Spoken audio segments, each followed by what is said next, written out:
Hello everyone. लेखपाल 2022 के ग्रामीण विकास की इस प्रैक्टिस सीरीज में आपका स्वागत है। चलिए सेट नंबर 16 पे चलते हैं।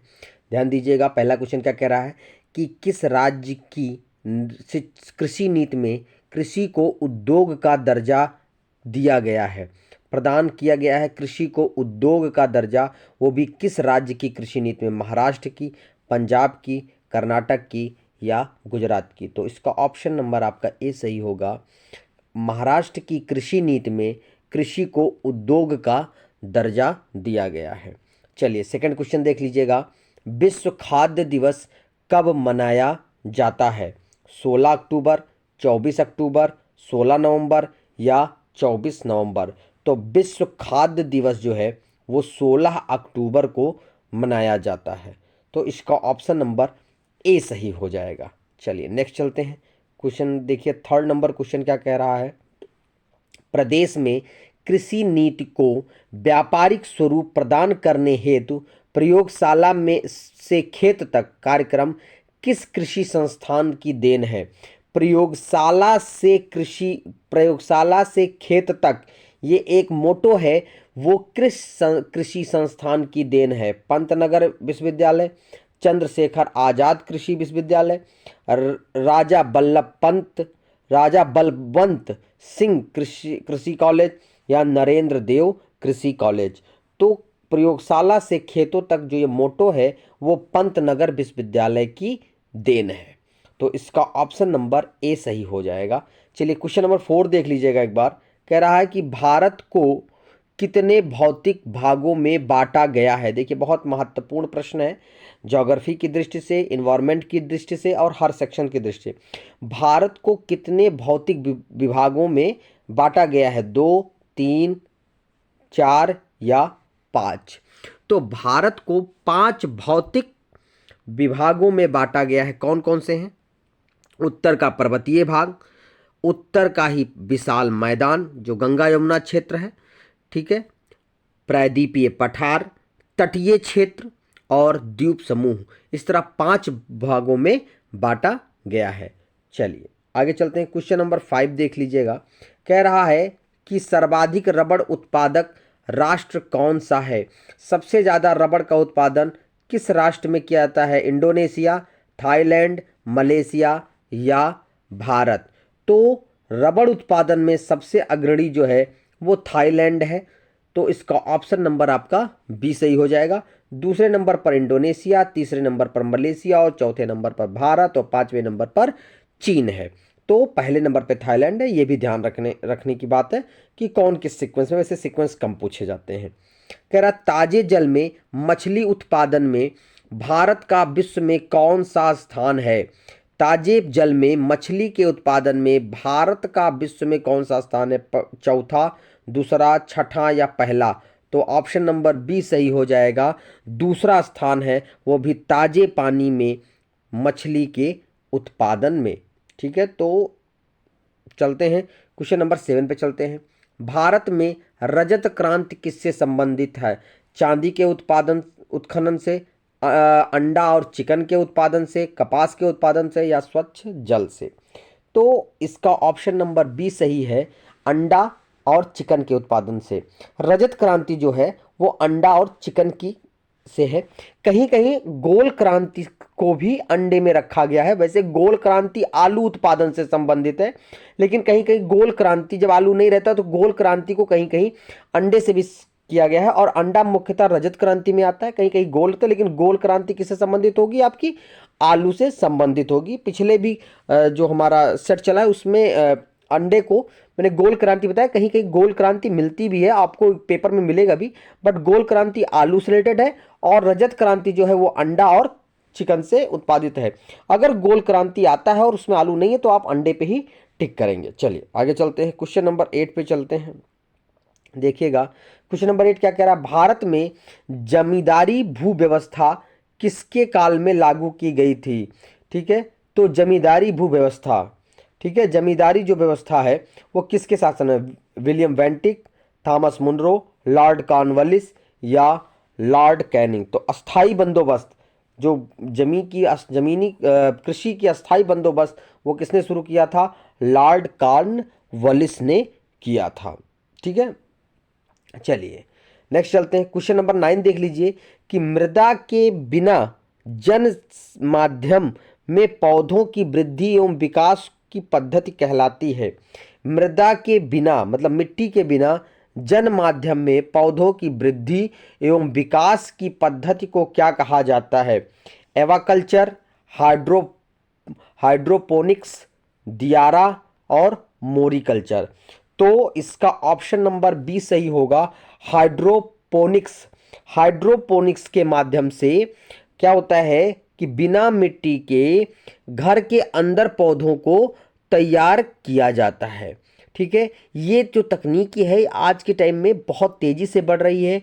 अमेरिका, ब्रिटेन, सिंगापुर जैसे कई देशों में इस तकनीकी को बहुत तेज़ी से इम्प्रूव किया जा रहा है। तो यहाँ पर बिना मिट्टी के, ये भी बहुत इंपॉर्टेंट क्वेश्चन बन सकता है। तो हाइड्रोपोनिक्स जो है वो बिना मिट्टी के माध्यम से पौधों के विकास एवं वृद्धि पद्धति से ली गई है। तो चलिए आगे चलते हैं।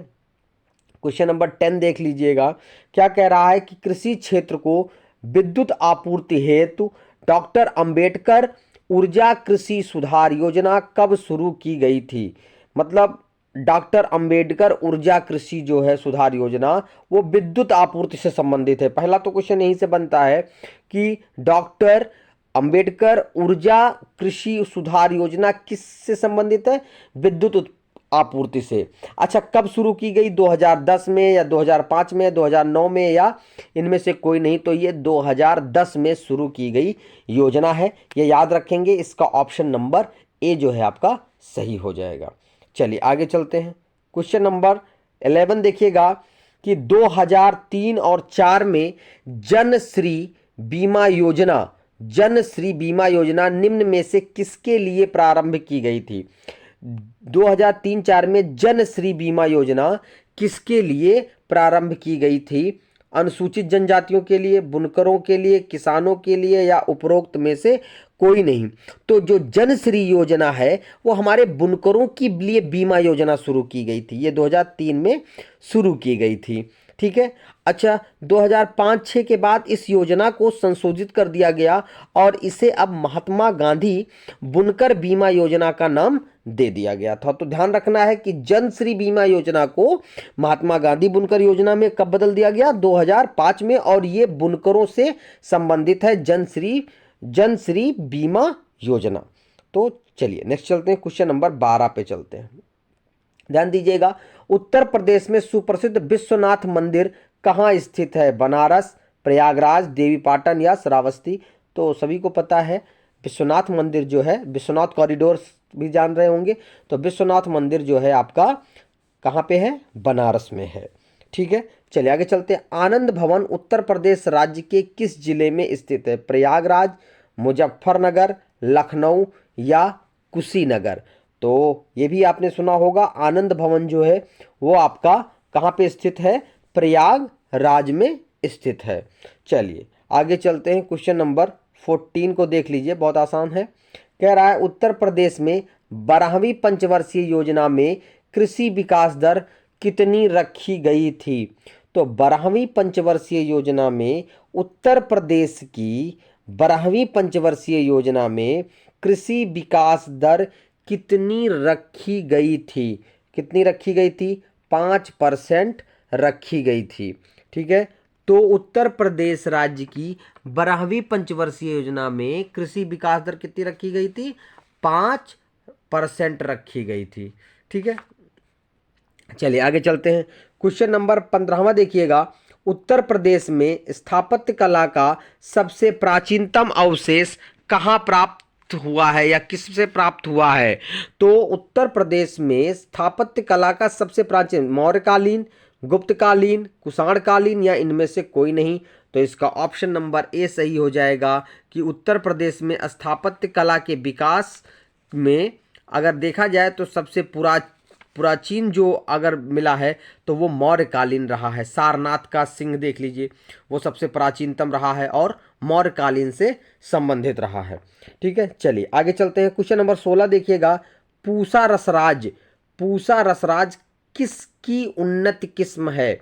पूसा रसराज किसकी उन्नत, टमाटर की, खरबूजा की, तरबूज की या खीरा की? तो पूसा रसराज जो है वो खरबूजा की उन्नत किस्म है, ये भी ध्यान रखना है।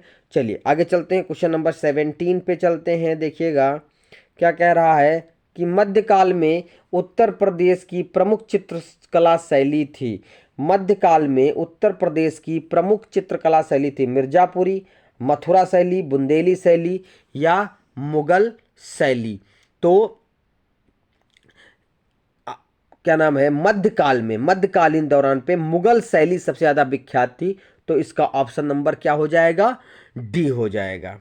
ठीक है, चलिए आगे चलते हैं। क्वेश्चन नंबर 18 देखिएगा। क्वेश्चन नंबर 18 क्या कह रहा है कि गन्ना उत्पादन में उत्तर प्रदेश का कौन सा स्थान है? पहला, दूसरा, तीसरा या चौथा? सभी को पता है गन्ना उत्पादन में जो उत्तर प्रदेश है वो अग्रणी है। ठीक है, सबसे पहले स्थान पर है। और गन्ना ही उत्पादन में पूरे विश्व में भारत किस नंबर पर है? दूसरे नंबर पर है। और पहले नंबर पर कौन है? ब्राज़ील है। तो इतनी बात आपको ध्यान रखना है। चलिए आगे चलते हैं। क्वेश्चन नंबर 19 क्या कह रहा है, ध्यान दीजिएगा कि उत्तर प्रदेश गोवध निवारण अधिनियम कब लागू किया गया था?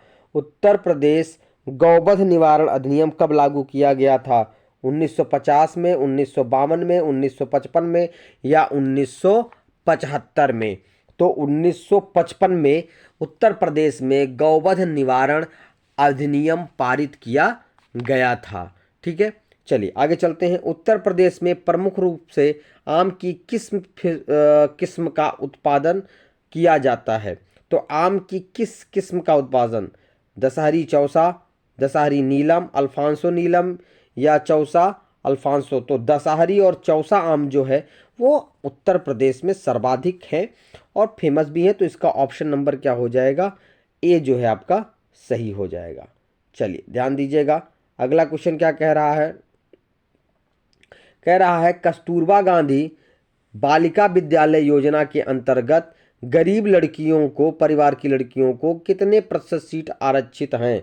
कस्तूरबा गांधी में गरीब परिवार की लड़कियों को कितने प्रतिशत सीट जो है वो आरक्षित है? 25%, 33%, 50% या 75%?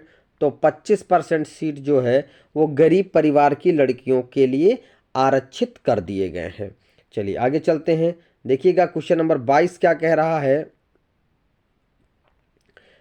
मैथिली शरणगुप्त विश्वविद्यालय बुंदेलखंड कहाँ स्थित है? मैथिली शरणगुप्त विश्वविद्यालय जिसे बुंदेलखंड विश्वविद्यालय भी कहते हैं, कहाँ पर स्थित है? झांसी में, हमीरपुर, बांदा या महोबा में? तो झांसी में स्थित है मैथिली शरण विश्वविद्यालय, गुप्त विश्वविद्यालय कहाँ पर स्थित है? मैथिली शरण गुप्त विश्वविद्यालय जो है आपका झांसी में स्थित है। चलिए कोई अगले क्वेश्चन देखिएगा। क्वेश्चन नंबर 23 क्या कह रहा है, क्वेश्चन नंबर 23 देखिएगा कि उत्तर प्रदेश में सेंट्रल लेप्रोसी इंस्टीट्यूट किस नगर में स्थित है? उत्तर प्रदेश में सेंट्रल लेप्रोसी इंस्टीट्यूट किस नगर में स्थित है? आगरा, कानपुर, लखनऊ या प्रयागराज? तो उत्तर प्रदेश में सेंट्रल लेप्रोसी जो इंस्टीट्यूट है वो कहाँ स्थित है? आगरा में स्थित है। कहाँ पर? आगरा में स्थित है। तो इसका ऑप्शन नंबर आपका ए सही हो जाएगा, आगरा। चलिए आगे चलते हैं। देखिएगा क्वेश्चन नंबर 24 क्या कह रहा है, किराना घराने को घराने का दर्जा दिलवाने वाले प्रमुख गायक हैं? उस्ताद अब्दुल करीम, उस्ताद अब्दुल वहीद खान, ए बी दोनों या उपरोक्त में से कोई नहीं? तो मुख्य काम तो इसमें अब्दुल करीम जी का रहा है, लेकिन इन वहीद खान और करीम खान जी ने मिल करके जो किराना घराना है उसकी स्थापना की थी। तो इसलिए इसका ऑप्शन नंबर क्या हो जाएगा, सी सही हो जाएगा, अब्दुल करीम और अब्दुल वहीद खान। चलिए आगे चलते हैं। क्वेश्चन नंबर 25 देखिएगा क्या कह रहा है कि बुंदेलखंड की महिलाओं द्वारा श्री कृष्ण जन्माष्टमी के अवसर पर मयूर की भांति किए जाने वाले नृत्य को क्या कहते हैं? बुंदेलखंड की महिलाओं द्वारा श्री कृष्ण जन्माष्टमी के अवसर पर मोर की भांति किए जाने वाले नृत्य को क्या कहते हैं? पाई दंडा नृत्य, राई नृत्य या मयूर नृत्य। तो इसका ऑप्शन नंबर आपका बी सही हो जाएगा, राई नृत्य। तो राई नृत्य जो है वो बुंदेलखंड के प्रसिद्ध नृत्यों में से एक है। अच्छा, ये जो नृत्य है ये गुजरात की, जैसे गरबा आपने सुना होगा, गरबा की भांति ये किया जाता है। ठीक है, ये जो है आपके बुंदेलखंड क्षेत्रों में किया जाता है और इसमें स्त्री जो है वो लगभग स्त्री का रूप धारण कर लेते हैं पुरुष, और वो भी इसमें नृत्य करते हैं। तो इसका ऑप्शन नंबर आपका क्या सही हो जाएगा? बी सही हो जाएगा। ये टोटल 25 क्वेश्चन थे जो आपने पढ़ा। अगर आपको चैनल सही अच्छा लग रहा है और आपको कंटेंट्स अच्छे लग रहे हैं तो प्लीज़ शेयर भी करें, लाइक भी करें, सब्सक्राइब भी करें।